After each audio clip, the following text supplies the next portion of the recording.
So hello everyone, welcome to back my YouTube channel. उम्मीद करता हूं दोस्तों आप सभी ठीक ठाक होंगे, तंदुरुस्त होंगे। तो दोस्तों इस वीडियो में हम चंडीगढ़ पुलिस के लिए कुछ इंपॉर्टेंट जीके क्वेश्चन लाए हैं, क्योंकि आप सभी को पता है जो उसमें कंपटीशन है बहुत हाई लेवल का रहता है। तो अभी से ही आप इसकी जो प्रिपरेशन है स्टार्ट कर दीजिए, इसलिए भी हम क्लासेस स्टार्ट कर रहे वाले हैं। ठीक है, तो चैनल पर पहली बार जुड़े हो तो चैनल को सब्सक्राइब कर लीजिए। ठीक है, हम कंटिन्यू आपकी क्लासेस लाते रहेंगे, जो पार्ट 1 होगा। तो दोस्तों बिना देरी किए हुए हम क्लास को स्टार्ट करते हैं। हमारे सामने फर्स्ट क्वेश्चन है, भारतीय संविधान इंडियन कॉन्स्टिट्यूशन कौन सी नागरिकता प्रदान करता है? तो दोस्तों 3 सेकंड में इसका आपको आंसर बताना है। तो राइट आंसर है इसका ऑप्शन नंबर ए, एकल नागरिकता। भारतीय संविधान एकल नागरिकता प्रदान करता है। ये भारतीय नागरिकता अधिनियम कौन से आधार पर नागरिकता प्रदान करता है? 1955। ठीक है, ये आपको याद रखना है, 1955 के अधिनियम पर नागरिकता प्रदान करता है। और किसके आधार पर हम जो नागरिकता प्राप्त की जा सकती है? एक तो दोस्तों जन्म के आधार पर, पंजीकरण के आधार पर, भूमि विस्तार के आधार पर, ठीक है, और वंश परंपरा के आधार पर। ऐसी कुछ नागरिकता है जिस पर हम जो नागरिकता प्रदान कर सकते हैं दोस्तों। ठीक है, याद रखना है इसको। तो देखते हैं नेक्स्ट क्वेश्चन हम। नेक्स्ट क्वेश्चन है दोस्तों हमारे सामने, संविधान में उल्लेखित मौलिक कर्तव्य किसके लिए हैं? दोस्तों क्वेश्चन बहुत आसान है, लेकिन जो इसके साथ हम रिलेटेड जानकारी बताएंगे बहुत ज़्यादा इंपॉर्टेंट होगी वो।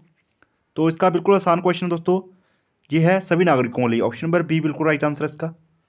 अब ये बात हुई है मौलिक कर्तव्यों की। अगर दोस्तों इसकी बात करें, एक इसके रिलेटेड क्वेश्चन बनता है एग्जाम में कि मौलिक कर्तव्यों को संविधान में जोड़ा गया था, कब जोड़ा गया था, किसकी अनुशंसा में जोड़ा गया था? तो दोस्तों ये सरदार स्वर्ण सिंह समिति, ठीक है, सरदार स्वर्ण सिंह समिति की अनुशंसा पर जो संविधान का 42वां संशोधन है, ठीक है, 42वें संशोधन के आधार पर जे हमारे मौलिक कर्तव्य संविधान में जोड़े गए थे। और ये पूछ लेगा अगर मौलिक कर्तव्य जो हमारे कौन से भाग में आते हैं, तो ये 4K में आते हैं। ठीक है, और साथ ही साथ अनुच्छेद 51K के आधार पर ये आते हैं दोस्तों, इनको तहत रखा गया है मौलिक कर्तव्यों को। ठीक है, तो ये इंपॉर्टेंट जानकारी आपको याद रखनी है दोस्तों। देखते हैं नेक्स्ट क्वेश्चन। नेक्स्ट क्वेश्चन है दोस्तों हमारे सामने, राष्ट्रपति द्वारा राज्यसभा में कितने व्यक्ति मनोनीत किए जाते हैं? आप सभी को पता ही होगा दोस्तों, जो कि राज्यसभा में 250 मेंबर होते हैं। राष्ट्रपति द्वारा 12 मेंबर जो मनोनीत किए जाते हैं। तो बात हुई है राष्ट्रपति की दोस्तों। तो राष्ट्रपति तो जो देश का संवैधानिक प्रधान होता है एक तो, ठीक है, और साथ साथ भारत का ये प्रथम नागरिक भी कहलाता है राष्ट्रपति। ठीक है, और भारतीय संघ की जो कार्यपालिका शक्ति होती है वो राष्ट्रपति के नियत ही होती है, यानी कि आर्टिकल 53 के तहत। ठीक है, और राष्ट्रपति पर जो क्वेश्चन बनता है दोस्तों, एक बनता है कि इसको पदवी से हटाया जा सकता है कैसे? महाभियोग का मुकदमा चलाकर, ठीक है, 61 के तहत, ठीक है, पदवी से हटाया जा सकता है महाभियोग के द्वारा। ठीक है जी, इस क्वेश्चन को याद रखना है। और साथ ही साथ एक ही व्यक्ति जितनी बार चाहे वो राष्ट्रपति के पद पर निर्वाचित हो सकता है दोस्तों, इस पर कोई दो राय नहीं है। ठीक है, याद रखना है इस क्वेश्चन को। देखते हैं नेक्स्ट क्वेश्चन हम। नेक्स्ट क्वेश्चन है दोस्तों, गौतम बुद्ध का वास्तविक नाम कौन सा है? गौतम बुद्ध का जो वास्तविक नाम था इनमें से कौन सा है? तो दोस्तों वो था सिद्धार्थ। ऑप्शन नंबर ए बिल्कुल राइट आंसर है आपका, option number A right answer है। तो दोस्तों जो गौतम बुद्ध की बात हुई है, तो ये बौद्ध धर्म के संस्थापक रहे हैं। ठीक है, और इन्हें जो क्वेश्चन बनता है एग्जाम से रिलेटेड, लाइट ऑफ एशिया किसे कहा जाता है? वो इन्हीं कहा जाता है दोस्तों। हिंदी में हम अगर कहते हैं एशिया का ज्योतिपुंज, ठीक है, वो गौतम बुद्ध को कहा जाता है दोस्तों। और इस साथ साथ एक और जानकारी आपको बता दूं कि बुद्ध ने अपना जो प्रथम उपदेश था वो सारनाथ में दिया था। ठीक है, और जिसे कि बौद्ध ग्रंथों में धर्मचक्र प्रवर्तन कहा जाता है। ठीक है, ये भी आपको याद रखना है, ये बहुत इंपॉर्टेंट क्वेश्चन जानकारी है आपके लिए, याद रखना है इसको। नेक्स्ट क्वेश्चन है, उपनिषदों की मुख्य विषय क्या है? जो उपनिषद थे दोस्तों उनका मुख्य विषय क्या था? उनका मुख्य विषय था दोस्तों दर्शन। ठीक है, ऑप्शन नंबर बी बिल्कुल राइट आंसर है।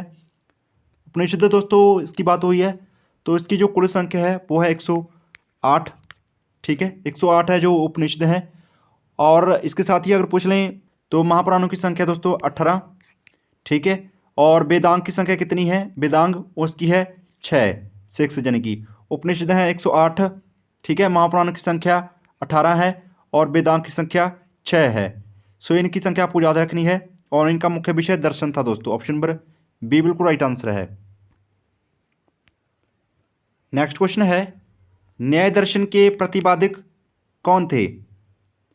न्याय दर्शन के प्रतिपादक दोस्तों हमने ऊपरी क्वेश्चन इसके रिलेटेड करा है, तो वो है गौतम। डी ऑप्शन बिल्कुल राइट आंसर है इसका।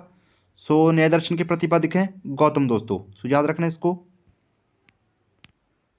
नेक्स्ट क्वेश्चन है हमारे सामने, स्वतंत्र भारत का प्रथम विदेश मंत्री कौन था? स्वतंत्र भारत का, तो वो थे दोस्तों Jawaharlal Nehru ji. Option number A right answer है, ठीक है।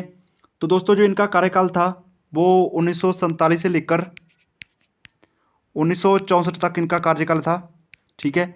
और अगर सालों के मुताबिक पूछा जाए तो 16 वर्ष 286 दिन इनका कार्यकाल था दोस्तों, जो कि सबसे लंबा कार्यकाल था जवाहरलाल नेहरू का, ठीक है। ये आपने याद रखना दोस्तों, प्रधानमंत्री के तौर पर इनके कार्य किया था दोस्तों, तो ये आपको याद रखना है। 1947 से लेकर 1964 तक इनका प्रधानमंत्री कार्यकाल था। 16 साल 286 दिन का कार्यकाल रहा था, ठीक है। सो ये याद रखना है आपको। नेक्स्ट क्वेश्चन है, लता मंगेशकर को दादा साहेब फाल्के अवार्ड से सम्मानित किया गया था। तो दोस्तों आप सभी को पता ही होगा कि बीते दिन ही जो लता मंगेशकर थे सो उनका निधन हो गया है, ठीक है। तो उनको दादा साहेब फाल्के अवार्ड से सम्मानित किया गया था। कब किया गया था? वो किया गया था दोस्तों वर्ष 1990 में। सी ऑप्शन बिल्कुल राइट आंसर है। वर्ष 1990 में दादा साहेब फाल्के अवार्ड से सम्मानित किया गया था लता मंगेशकर जी को। सो याद रखिए दोस्तों, ये क्वेश्चन बहुत ही इंपॉर्टेंट है। नेक्स्ट क्वेश्चन की बात करें, निम्न में से कौन सा एक स्थान सबसे कम वर्षा प्राप्त करता है? तो दोस्तों इन ऑप्शन में राइट आंसर है ऑप्शन नंबर बी, ले बिल्कुल राइट आंसर इसका, ठीक है। सो याद रखना है आपको। देखिए नेक्स्ट क्वेश्चन। नेक्स्ट क्वेश्चन है हमारे सामने, कपास की खेती के लिए सर्वोत्तम मिट्टी होती है। कपास के लिए जो सर्वोत्तम मिट्टी है दोस्तों, सबसे अच्छी मिट्टी मानी गई है, वो है काली मिट्टी। ऑप्शन नंबर ए बिल्कुल राइट आंसर है इसका। तो दोस्तों जो काली मिट्टी है इसको हम रेगुड़ मिट्टी के नाम से भी जानते हैं, आप सभी को पता ही होगा, ठीक है। और जो काली मिट्टी है सो इसका निर्माण कैसे होता है? सो बसाल्ट चट्टानें होती हैं जो, उनके टूटने फूटने से होता है इसका निर्माण, ठीक है। ये भी आपको पता लग गया। और साथ साथ जो इम्पोर्टेंट जानकारी है, इसमें कौन कौन सी फसलें जो उगाई जा सकती हैं काली मिट्टी में? ज्वार हो गया दोस्तों, गेहूँ हो गया, बाजरा हो गया, ठीक है। और साथ ही साथ जो कपास होगी, इस तरह की फसलें जो काली मिट्टी में उगाई जा सकती हैं, ठीक है। अगर पूछ ले कहाँ कहाँ पाई जाती है काली मिट्टी, तो काली मिट्टी दोस्तों गुजरात में पाई जाती है, महाराष्ट्र में, मध्य प्रदेश में, ठीक है। सो ऐसे प्रदेशों में ये मिट्टी पाई जाती है। सो आपको याद रखिए इस क्वेश्चन को। नेक्स्ट क्वेश्चन है, घना पक्षी अभयारण्य निम्न में से किस राज्य में स्थित है? घना पक्षी अभयारण्य, सो दोस्तों आपने सभी देखा होगा जो पिछले एग्जाम है हमारी, सो इनसे रिलेटेड भी एग्जाम में क्वेश्चन जरूर बनता है। तो जो घना पक्षी अभयारण्य है दोस्तों, ये है राजस्थान में। ऑप्शन नंबर बी बिल्कुल राइट आंसर है, घना पक्षी अभयारण्य है राजस्थान में।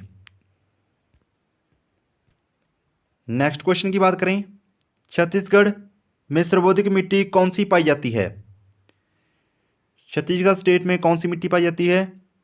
वहाँ पर दोस्तों लाल और पीली मिट्टी पाई जाती है। So option number A right answer होगा इसका, और लाल और पीली मिट्टी, ठीक है। सो याद रखिए छत्तीसगढ़ में। नेक्स्ट क्वेश्चन है, भारत की राष्ट्रीय आय में सबसे यानी कि सर्वाधिक योगदान प्राप्त होता है, जो किसका प्राप्त होता है इनमें से राष्ट्रीय आय में? तो दोस्तों बहुत बारी एग्जाम में क्वेश्चन पुट हुआ है। So option number A right answer है, कृषि क्षेत्र में, ठीक है। जैसे हम अन्य फसलें बीजते हैं, गेहूं की होगी, चावल की होगी, गन्ना वगैरह हो गया, ठीक है, बाजरा वगैरह, सो उनसे हमारी राष्ट्रीय आय जो उत्पन्न होती है, ठीक है। जो भी जैसे हमारे जो गांव वगैरह में लोग रहते हैं वो कृषि पर क्षेत्र पर निर्भर होते हैं, ठीक है। तो आपको याद रखना दोस्तों, ऑप्शन नंबर ए बिल्कुल इसका राइट आंसर है। नेक्स्ट क्वेश्चन की बात करें, भारत में गरीबी का स्तर कायम किया जाता है इस आधार पर, तो कौन सी ऑप्शन है दोस्तों? विभिन्न प्रदेशों में प्रति व्यक्ति आय से, या फिर ऑप्शन नंबर बी औसत घरेलू आय से, ऑप्शन नंबर सी है हमारे सामने घरेलू उपभोक्ता के व्यय द्वारा, या फिर ऑप्शन नंबर डी है देश की मलिन आबादी के द्वारा। तो जो दोस्तों गरीबी का स्तर वो कायम किया जाता है वो घरेलू उपभोक्ता के व्यय द्वारा कायम किया जाता है। ठीक है, सो ऑप्शन नंबर इसका सी ऑप्शन बिल्कुल राइट आंसर होगा।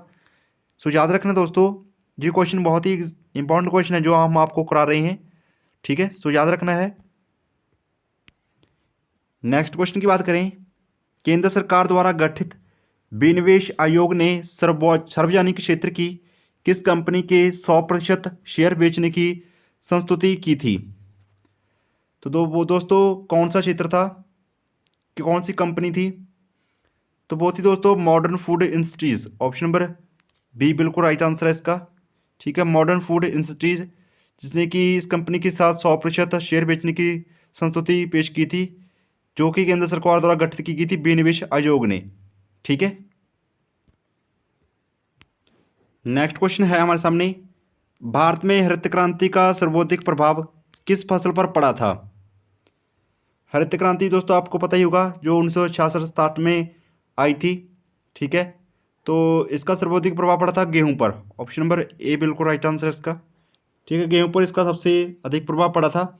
और अगर पूछ ले दोस्तों हरित क्रांति जो किसकी देन है, तो डॉक्टर स्वामीनाथन की देन है दोस्तों। ठीक है, जो भारत के थे डॉक्टर स्वामीनाथन। सो उनके द्वारा यह हरित क्रांति का जो प्रभाव था उनके द्वारा ही लाया गया था जी। सो कौन सी फसल थी? गेहूं की। ये आपको याद रखना है। नेक्स्ट क्वेश्चन है हमारे सामने, फाइबर ऑप्टिक्स किस सिद्धांत पर आधारित है? दृष्टि संबंधी मायाजाल पर, प्रकाश का छितराव, संपूर्ण आंतरिक परावर्तन, संपूर्ण आंतरिक शोषण।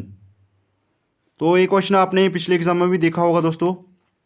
तो फाइबर ऑप्टिक्स है दोस्तों, ये है कौन सा? ऑप्शन नंबर दोस्तों इसका सी ऑप्शन बिल्कुल राइट आंसर है, संपूर्ण आंतरिक परावर्तन के पर। ठीक है, सी ऑप्शन बिल्कुल राइट आंसर होगा, संपूर्ण आंतरिक परावर्तन के पर फाइबर ऑप्टिक्स आधारित है। नेक्स्ट क्वेश्चन है, स्वादिष्ट भोजन को देखते ही मुंह में पानी आ जाता है, ये कौन सी एक अनुक्रिया है दोस्तों? जैसे ही हम कोई देखते हैं, हमारे घर में कोई अच्छा सा खाना बना हो, ठीक है, वैसे ही हमारे मुंह में पानी आ जाता है। तो ये कौन सी अनुक्रिया होगी? तो दोस्तों अगर माने तो ये होगी हमारी ग्रहण अनुक्रिया। ठीक है, ऑप्शन नंबर डी बिल्कुल राइट आंसर है इसका। सो ग्रहण अनुक्रिया है दोस्तों मुंह में पानी आना स्वादिष्ट भोजन को देखते ही।